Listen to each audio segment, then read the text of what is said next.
Hey everybody, and welcome back to Dude's Brunch, your late night morning talk show. I'm your host, Taylor Olmstead, and with me this week to talk about things found on the internet, it's Tyler Reed. Tyler, how you doing, man? What'd you have for brunch today? Hello, everybody. A little sick today. It's been a pretty constant theme so far in 2017, been consistently congested. So today, I went back to the North Star Cafe, went there last week, decided to try it again to make sure I really actually like the place. Had a pretty traditional sausage, egg, and cheese sandwich. But of course, everything's like actually prepared well, and everything feels fresh and delicious, and it was very good, and I enjoyed myself. So did you drive all the way across Cincinnati to get a sausage, egg, and cheese sandwich? Yeah, sure, but it was very good. And a freshly made peanut butter cookie, which was very big. And Catherine had, I forget what she had. Turkey and sweet potato hash. That's what it was. Oh, that sounds good. Yeah. Joining us for the first time on the podcast, though she's an old friend of mine, it's journalist Tess Stevens. Tess, how are you? What did you have for brunch today?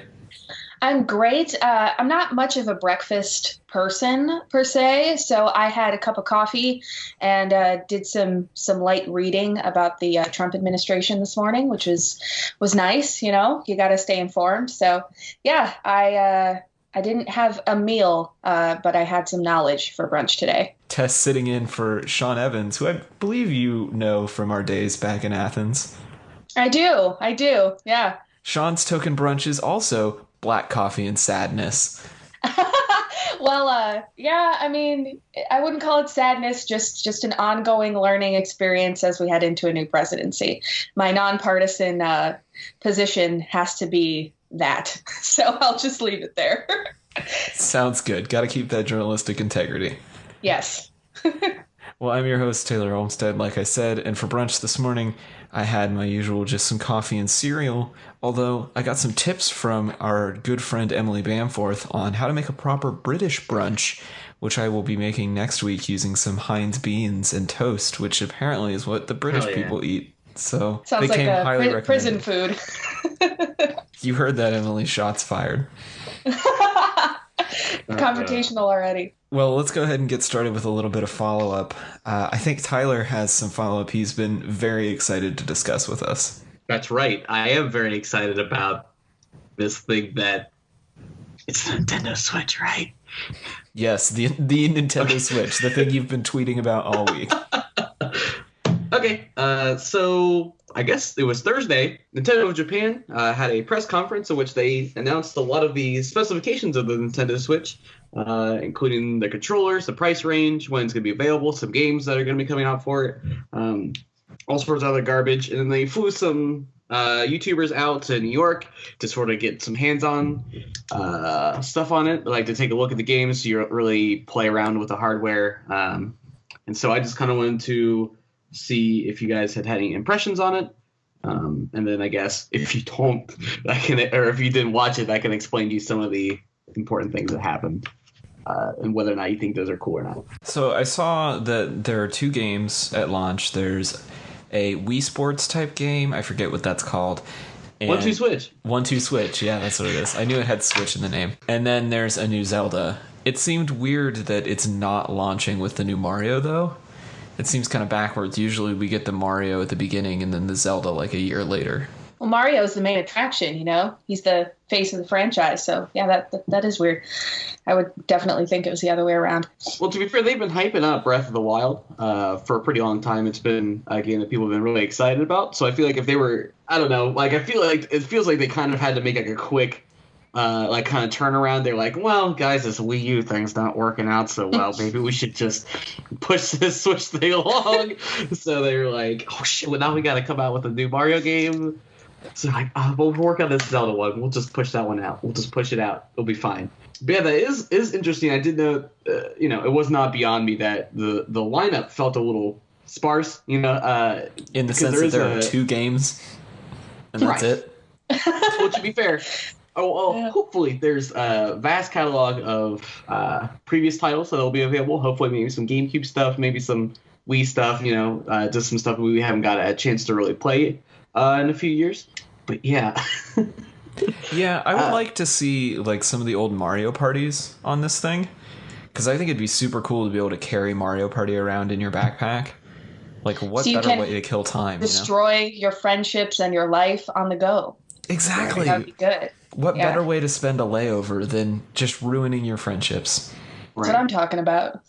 All time zones. To be fair, they do have, like, I think they have a few Mario parties on the Wii U eShop, but that's obviously not a portable console. So, yeah, I guess you got me. They do have some... I think Mario Party 9 and 10 are on 3DS, but that's still also not a Switch, which you're like, I'm not going to go back and pick that up. No. A new console's on the horizon. It's too late to go back. So then, if you didn't know, they had this thing that was called HD Rumble. So as you know, like an N64 and other such consoles, they had their controllers would vibrate a little bit when you shot a gun or whatever the fuck. It did something that that gave you some feedback. And so now we have HD Rumble, which apparently means that based on the rumble, you can tell how many ice cubes are in a glass that this controller would sort of simulate. So between 1, 2, and 3 cubes, you could feel the difference.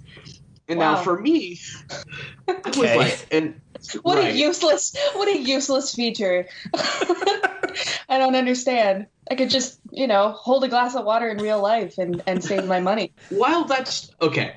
Right? And that's kind of like my problem, because they also just, if you hadn't seen the original trailer for the Switch, they were like, oh, it's like a portable console, and it's like this party console, and it's mobile, and it's home, and it's all these things. It's just about like just playing games together. And you're like, wow, it's going to be like a 3DS except for more. It's going to be like a Game Boy but better. And then this one, they were like, hey guys, you remember the Wii?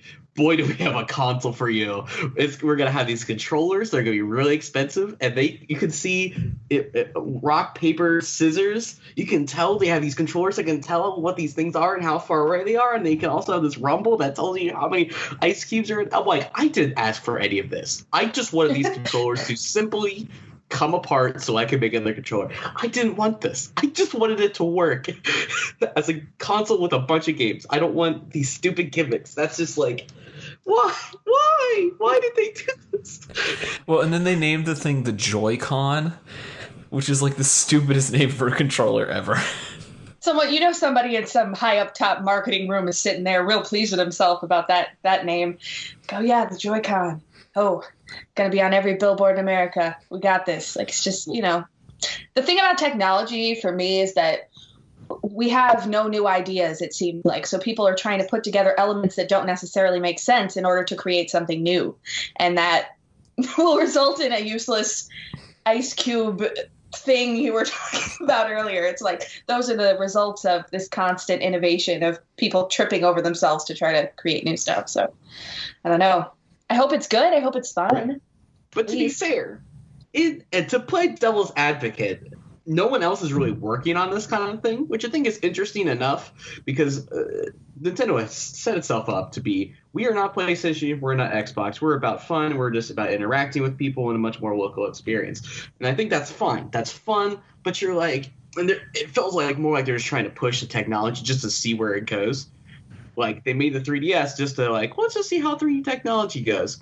Turns out it's a complete flop, and you'll notice that there's no 3D at all in the Switch. You're like, great, perfect, because I don't want my eyes to bleed anymore because these are unbearable to play. Yeah, I think a lot of this is kind of a learning thing because Tess is right. It's either like we're combining things together to see like what can we like just smash together and call it new, and then Tyler's right as well where you try something new and it inevitably backfires. I mean, we saw that with the iPhone 7 this year or last year with removing the headphone jack and taking away the physical home button.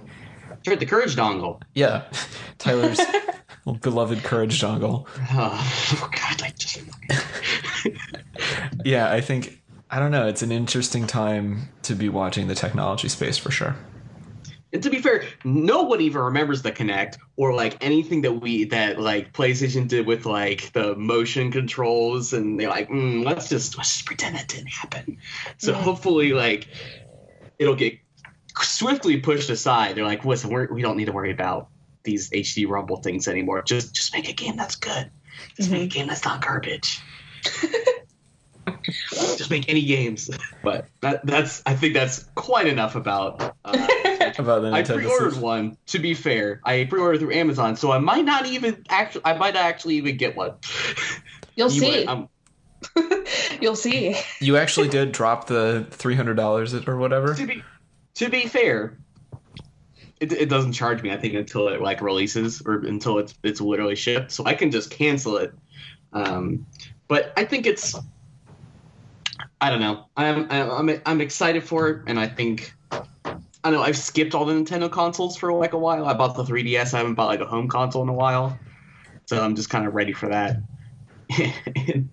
My temp job ends in February, so I'm like, I got cash to burn right now, and I'll be good after that. I'll be like, all right, I'll pitch my pennies. So another item of follow-up, actually very fitting since Tess is on the show. I wanted to follow up on the story we covered. The coverage we did of a story that was covered by a bunch of news outlets a few weeks ago. I'm sure you saw this, Tess. It was the news station in San Diego that did the story on the little girl accidentally ordering a dollhouse on her Amazon Echo. Yeah, we covered that at ABC in San Francisco. Yeah. Yeah, and pretty then, cute. And also terrifying.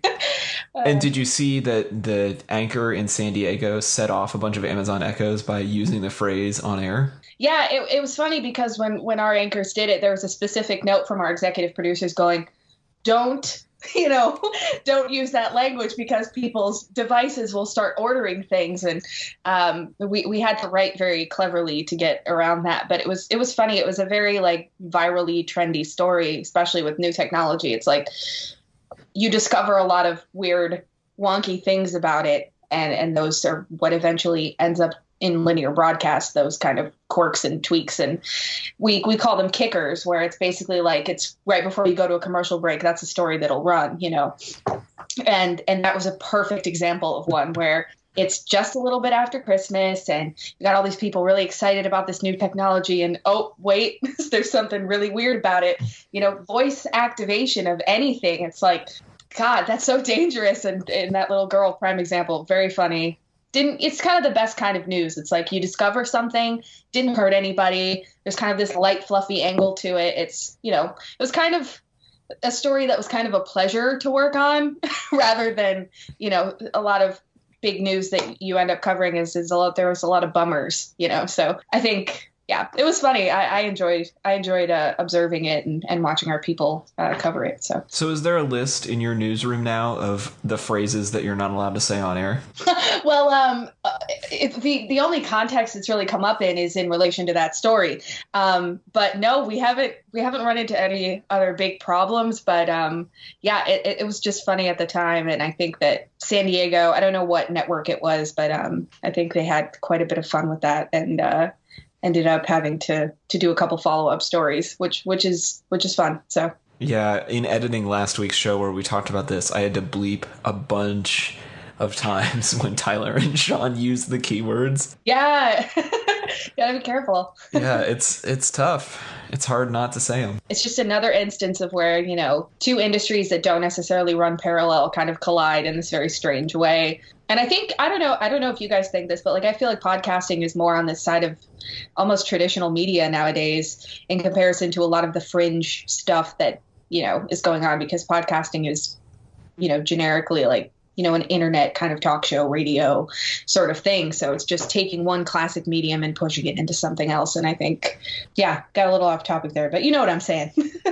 Yeah, I mean, you hear a lot of podcasters referring to themselves as broadcasters now, which I think makes a lot of sense.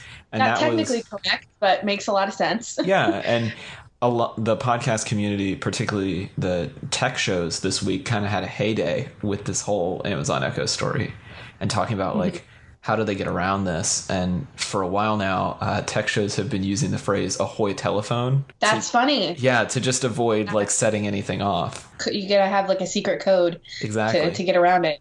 Well, we'll see what happens. We'll see how it progresses, and if these problems continue, and if who knows, the FCC might get involved and create sanctions for Amazon Echo viewer interaction. So who knows? It's a new frontier. Another quick piece of follow-up in reference to our continuing coverage of Pepe the Frog. Tess has a story for us about the Russian embassy and their run-ins with Pepe. Well, there's this very strange thing happening right now with international diplomats kind of discovering internet culture, and I feel like the impetus for it might be Donald Trump and his very active use of the Twitter platform. That now a lot of international embassies and agencies and diplomats are using emojis in their tweets and internet memes in their tweets, and they're sending them to each other and they're sending them to the public. And the Russian prime minister or embassy or some agent of whatever tweeted Pepe the Frog to, who did you say it was? Theresa May, the British Prime Minister. Yeah, the British Prime Minister, with kind of no context, which is something that somebody of her stature probably wouldn't understand and wouldn't be familiar with. So, and I have a lot of friends from the UK who aren't very fond of Theresa and her dealings with the people, but there's this controversy about Pepe the Frog being a racist symbol, and people basically don't really know what it means. But basically, the Russian embassy said, in today's papers, pundits call on Theresa May to disrupt possible Russia-U.S. thaw, no trust in Britain's best friend and ally. So basically what's happening is they're having some relation issues, and Pepe the Frog was used as some sort of kind of clapback almost from one government to the other, which just shows for me how far internet culture has infiltrated everything. And of course, everyone on Twitter is having a field day with this and retweeting it and tweeting it at both embassies. And, you know, when you give government officials social media accounts, anything can happen. And one tweet can turn into a firestorm, as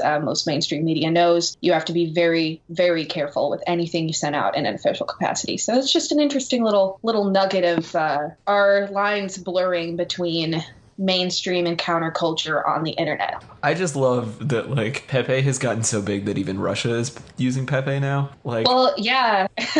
Pepe's just at that level. He's just all the way up there, like god level meme. Pretty much. I mean, and it's this very, like, it's not even incendiary or inflammatory, the tweet. It's just saying, in today's papers, we're calling on Theresa May to disrupt the, tense relations between Russia and the United States, to act as a liaison, is essentially what this tweet is suggesting. And it's just a picture of Pepe, like, yeah, but it's not like a racist Pepe like we saw with the Trump campaign. It's just a Pepe. It is a singular Pepe with his little blue background, and it was, the story is that it came from a verified at Russian embassy account, which is, anytime something like this happens, it's very jarring to me just to have hands in both fields. It's like, you have to be very aware of the internet culture and what's big and what's trending and what's happening. But then when it's used in this type of way, it's kind of like it's flipping it on its own head. So that's right. I also hate when the olds and normies get a hold of memes and use them incorrectly in front of a worldwide audience. Well, it's a very fine line, because you can, and I've done it both ways, working in some marketing things and whatever since school, like, I want to use this SpongeBob meme for something interesting, but then, people can take it out of context, and you just, anything official, you got to take it real carefully. And I think that this was not shocking in its, context, but shocking in the fact that it was just used by this official account. So yeah, gotta watch out on social media. It's kind of becoming its own animal. I'm waiting for the moment when we decide as a society, maybe we need some internet etiquette classes. Let's see, those kids in high school, they're not actually learning anything useful anyway. We might as well teach them how not to be a piece of shit on the internet.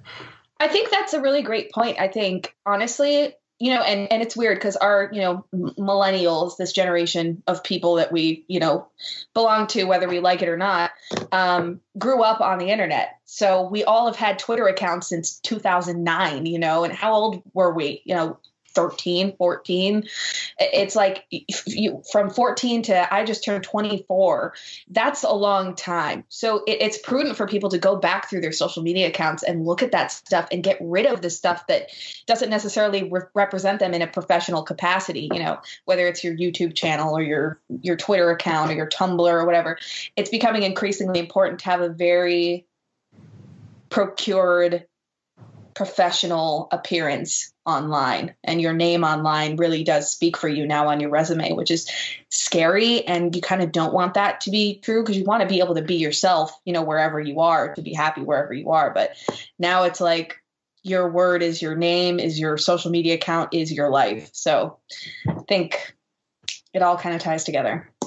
In other deeply distressing follow-up, we spoke on our year-end special last year about Zach's fondness for Subway and my theory that weird Subway smell is actually because they don't use real bread. A recent article from CBS News with the headline, "No more yoga mat chemical in our bread." As of this week, the sandwich chain Subway says it will have eliminated the chemical azodicarbonamide. We'll put a link in the show notes. I don't know if I said that right. From its sandwich dough, a chemical commonly used in the production of yoga mats. So now I know what you're all thinking, but does that mean we could have been eating yoga mats this whole time? I think the real question is, how is that different from any of the bread you buy at Whole Foods? All that kind of stuff that tastes like cardboard. It's like, is that material similar or healthier for you? I don't know. I'm just wondering if eating Subway will actually make you more zen, Yeah. Maybe vibe. Yeah, maybe it just brings your vibes in alignment. I don't know. Either way, I'm not eating that now. Maybe they should rebrand around that. Yeah, they can be like the yoga of sandwiches. Yeah, it's, you sit down at a Subway and our artisanal yoga-infused bread will transport you to hell. I don't know. Yeah, exactly. Not entirely sure where that campaign could go, but there's potential there, I think. I can see it now. Ever since Jared, Subway's just been on like a sort of... it's been a little cringy, please. Yeah. Just please just eat them. I don't care why or how.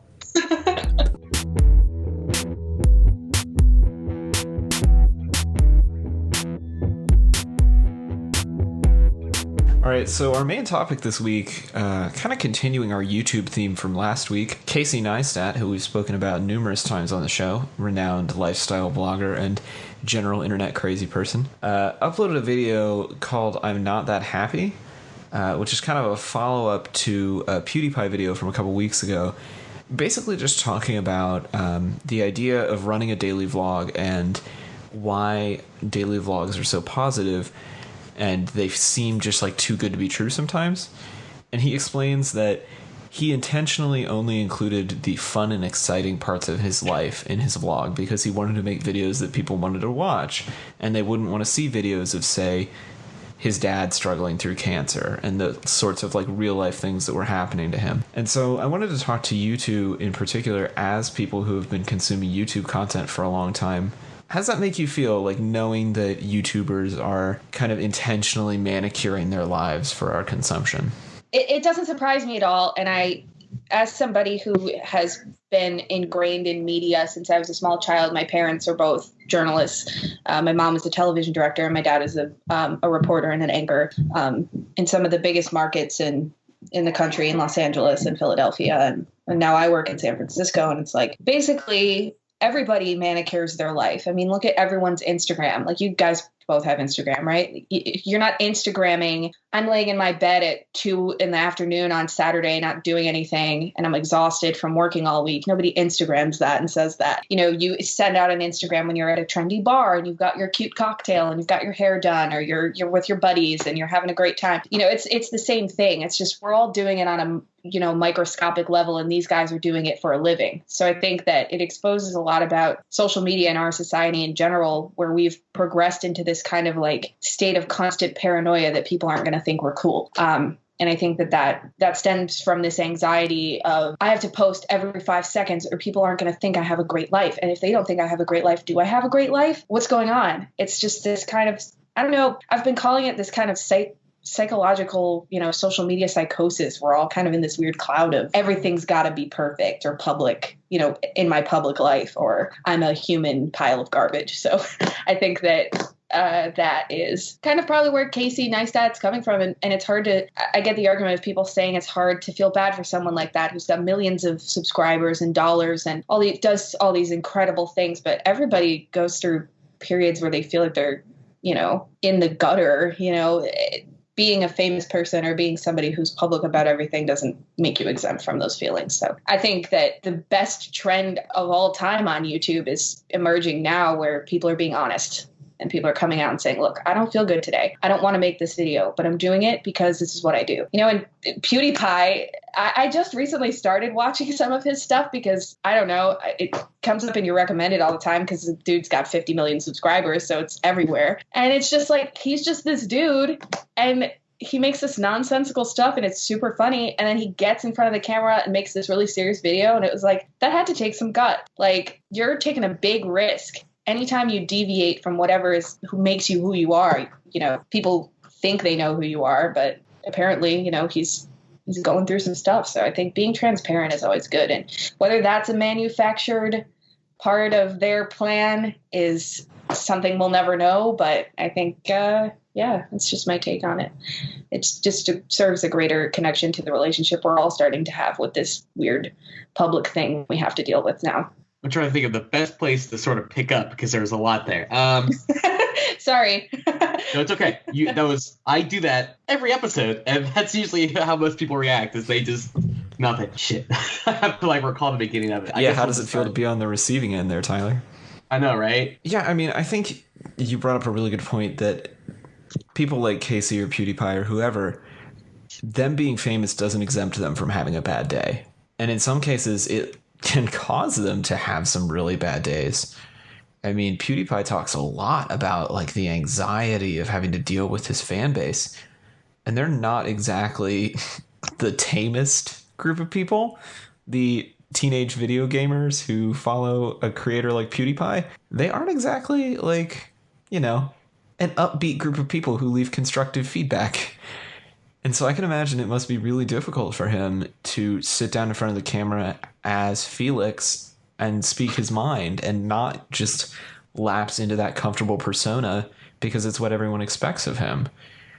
And I think that's something that, we've dealt with even in the short run of this podcast as well, of you can't see our faces, but you can hear in our voices when we're not totally engaged.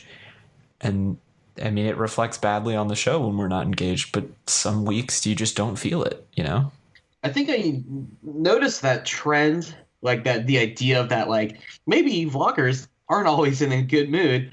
I think around the time when all the allegation of Toby Turner doing stuff, they kind of, we kind of got some peek behind the curtain. He wasn't maybe quite the cheery, upright person, that he had presented to everyone. And so I was like, oh fuck, maybe not everyone's goofy all the time. I mean, I try really hard to not, be a downer, or be in a bad mood. But sometimes you're just trying to park your car and someone's right behind you and you don't really feel like fucking have a person sit right behind you. And then you're like, well, now I guess I'm just gonna be in a bad mood for an hour. So it's no, wait, hold on. Maybe people are not perfect all the time. Wait, I get it. And I'm almost upset that PewDiePie didn't just delete his channel when he got 50 million subscribers. Yeah, I love that. I feel like he should have. I feel like that would have sent shockwaves. It would have. I feel like it had such a huge impact, and I don't think it would have hurt him at all. Not even for a second. Because the second he starts something new, all those people are just right back with him. Yeah. If I had to guess, he has some sort of long-term contract with YouTube. Yeah. He's like their golden boy right now. He's all over everything. That's true. Very true. Yeah. You mentioned the Toby Turner thing, and I feel like this happens every couple of years where a YouTuber gets caught doing something they shouldn't, and it sends shockwaves through the community, as if nobody expected that there might be some bad people on YouTube. I mean, it's just a microcosm of everything. I kind of working in media, you have to have this kind of scope of whatever's going on. It's all got to be connected. And I think that there's just bad people in the world. It doesn't matter where you work. You could work at a McDonald's. There's probably going to be one dude there that's doing some shady stuff. It's like it happens. And to make everything is public now. So it's like one false step, one bad move, especially on YouTube, it's documented forever. You're going to have 100 vloggers going, I hate Toby Turner, or he's blah, blah, blah, or they did this, or Onision did that, or I did this. It's like, okay, everyone's got their opinion, but now there's so many channels for your opinion. It lives forever. So I think that is part of YouTube drama in a way, which is like this whole other genre of media now. It's like tabloids are now becoming channels. So that's very scary to me. And I think Toby Turner, I have no idea. I mean, in the eyes of the court, I don't think he was convicted of anything, but in the court of public opinion, he's probably never going to be the same, right? Yeah, you saw a very similar thing a few years ago with Alex Day, who had some allegations against him and took some time away from YouTube and came back as this strange kind of Zen figure for a while and then disappeared. And you had Crabsticks, who was another active UK vlogger who was dealing with some mental health stuff and took some time away and came back and was kind of different and went away again and came back. And it does seem like there's this notion that you create things until it like runs you into the ground and burns you out, and then you have to stop. Otherwise, like something bad might happen to you. That's true. I mean, oh my gosh, it's so true. It's just like, even, I work for a startup and I wrote about 1,000 articles over the course of, 6 or 7 months. And it was like they were about everything, or about my personal life and my friends and my family and the struggles of leaving college and having no idea what I was doing and exposing all this truth.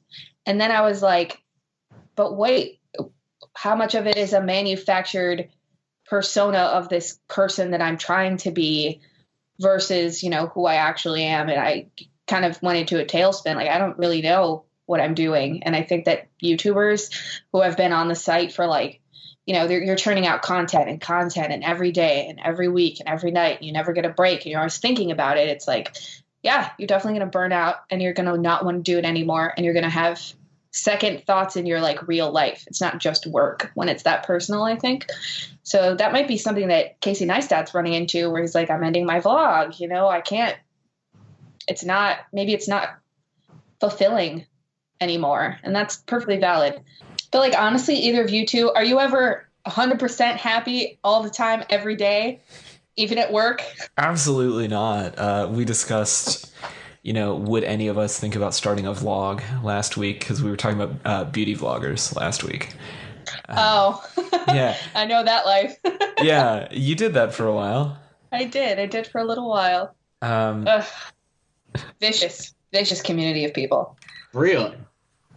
Well, it's very competitive, and if you are an alternative source of information, it's hard to get into it, and the audiences are very hypercritical. Was like, I'm just going to keep making music, because if you're not flat, people can't really say, people say I don't like your songs or whatever, but that's not a testament to your, anything. It's just an opinion. With music, if people don't like it, it's up to them. But with beauty vlogging and putting your face out there, it's like, oh my God, they're calling me ugly, or they're calling my technique terrible, or they're making fun of my hair, or they think I'm this or that.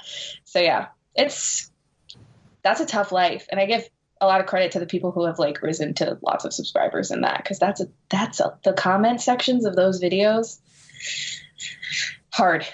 That's interesting, because we had talked about, I believe, literally the last episode. We're like, oh, these comment sections are relatively nice. But maybe that's just because they already have such a big community. Like, I would imagine starting out at the lower end of the spectrum, like, I have 5 subscribers, and they're like, how about you don't? How about you actually stop? Like, okay, all right, well, you got me. Well, there's a lot of drama channels about beauty vloggers in particular, and how they, have their coupon codes, and they're sponsored this and sponsored that. And it's all about like uncovering this dark, deceitful underbelly of the, and it's just totally innocuous. But at the same time, it's like, they're kind of doing this weird consumer control kind of thing, which is it's very interesting because a lot of brands on YouTube are utilizing beauty influencers to sell their product entirely. Kind of like on that season of South Park where they're talking about, ads infiltrating everything. It's kind of like it's another branch of that. You bring up a good point of like when people criticize, a musician and they say, I just don't like your music. That's one thing. But to tell a beauty vlogger, I don't like your face. Yeah, it's like no. Yeah, or like to say to Casey Neistat, like, your daughter's not that cute. Or like things like that. You guys know, like, YouTube comments get vicious and gross. Like, they get like viscerally disgusting. If you like, yeah, I couldn't imagine uploading content on a daily basis and receiving all of that. Yeah, and how do you remain positive soul when crushing, you're reading that garbage,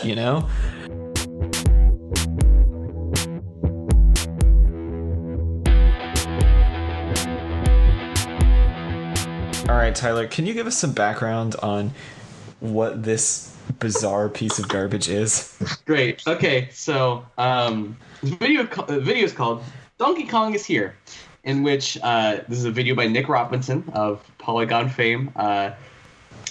This is a video of a Skylanders Donkey Kong figure slowly being melted over the course of like 2 minutes. With a hairdryer, right? Right. With a hairdryer. And so I believe the intent behind this video was that it's a really fucking ugly Donkey Kong figure. And, yeah. Like, no one liked it very much. And Skylanders has kind of, like, really, like, decreased the, like, quality and, like, kind of popularity over time. And so this is kind of, like, his sort of, like, response to not liking this Skylanders figure. And so I guess at what point did you realize something was going to happen? When did you realize what was going on? We'll play the audio here of Tess and I watching this video for the first time. Something's coming into the screen. Oh, geez. Oh. This reminds me of those horrible videos with the 1,000-degree knife. And so right around the time where Tess and I are both saying, is anything going to happen? And then we almost immediately both realized what was going on. For me, it was, there's like a shot where all of a sudden the eyes start like pushing backwards into the face of the Donkey Kong. And I was like, oh dear Lord, this is gross.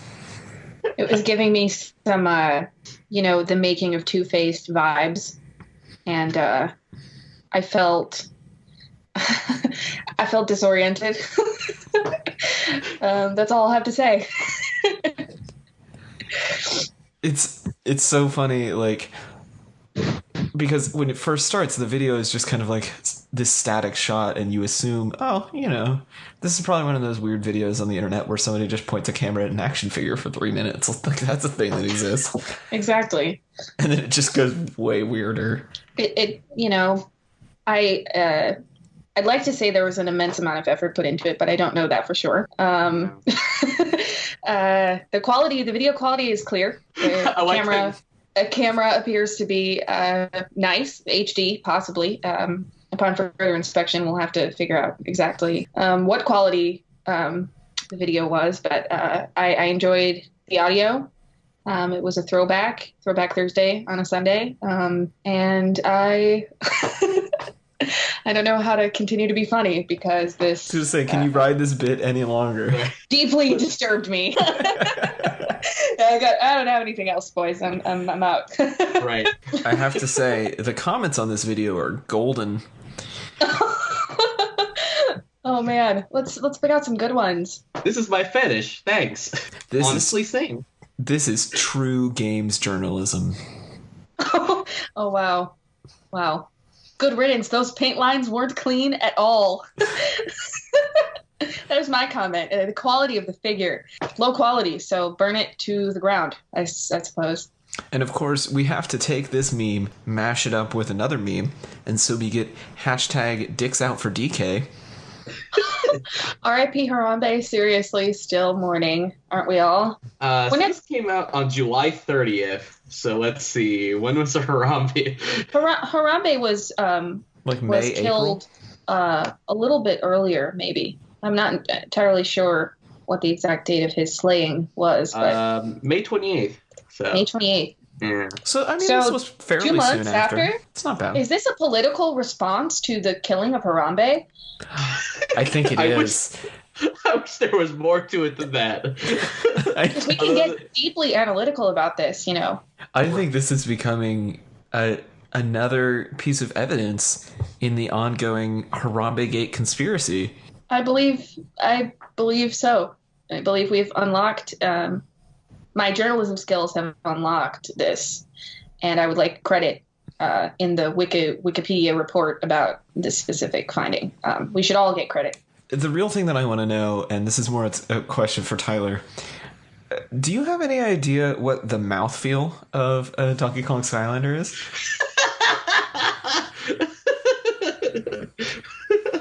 I wish. It's definitely a robust Skylander. And I feel like the barrel is really that's really what's gonna be the hard part, and especially the tie. Obviously, it gets melted off, but the tie feels like it would also stab probably my gun, like my up in here a little bit, and that's probably gonna be pretty dissatisfying. He's also on a base, which is like a whole other level of like, it's a very like big base. And I'm like, I don't know if I can. I don't know if I could get it all in there. I mean, it's probably gonna be. I mean, it's no Link. It's no elf boy with sword. So now that we've thoroughly confused Tess, I feel like we need to give her and our audience some info. We'll do a twofer this week on Internet Garbage and show everybody who hasn't seen it Griffin's Amiibo Corner, arguably the best games journalism on the internet. You're using the term journalism loosely. Of course. My brother's name is Griffin. I hope he never does this. He's holding like my old microphone from my band from 2011. What is this? The creepy smile. Oh my god. I don't like Griffin's goofers, and I will not comment on your video. Is this a toys channel? What? You people are perverting my young mind. Who does this? He must have to have like laryngeal surgery. So, good God. I could have done without the sword. I'm going to tell you, as somebody who's never seen anything like this in their life, I'll tell you. First of all, he's got some nice frames in the background. Like, his set is very tasteful, and I'll give him that. But at the end, when he eventually did what he does, I was confused as to why he said he emailed YouTube about some inappropriate comments. And I'd like to ask Griffin, if that's your real name, what possesses you to believe that your audience is not going to pervert you sticking a figure inside of your own mouth? And not explaining why or how or what the purpose of that is. But you are going to invite comments that are less than politically correct, I would imagine, on the internet.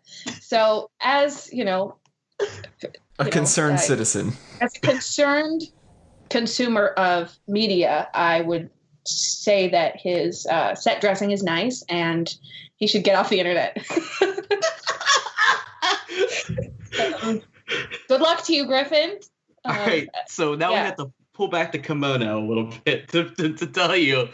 Okay, so Griffin McElroy. Okay, so this is Griffin's Amiibo Corner, which is one of the many things that Griffin McElroy does on the internet. He has a bunch of podcasts. He works for Polygon, which is a video game news website. He's probably an extremely talented individual who does this as a trolling mechanism, correct? Oh, you already know. Who, through his many various works, has somehow developed the possibly a joke that he has a vor fetish. We don't know. And so that's sort of like why he engorges the Amiibo into his mouth. It's something I would never imagine that I could do with my time. And I wish him luck, and that his throat doesn't get infected. Because you know, as a child, you're taught not to put things like that in your mouth, and he might have missed that section of learning. So I pray for him. I hope he finds what he's looking for. Yeah, that was. Thank you both for that. It was Great. It was great. He's a great goofer. I will say that.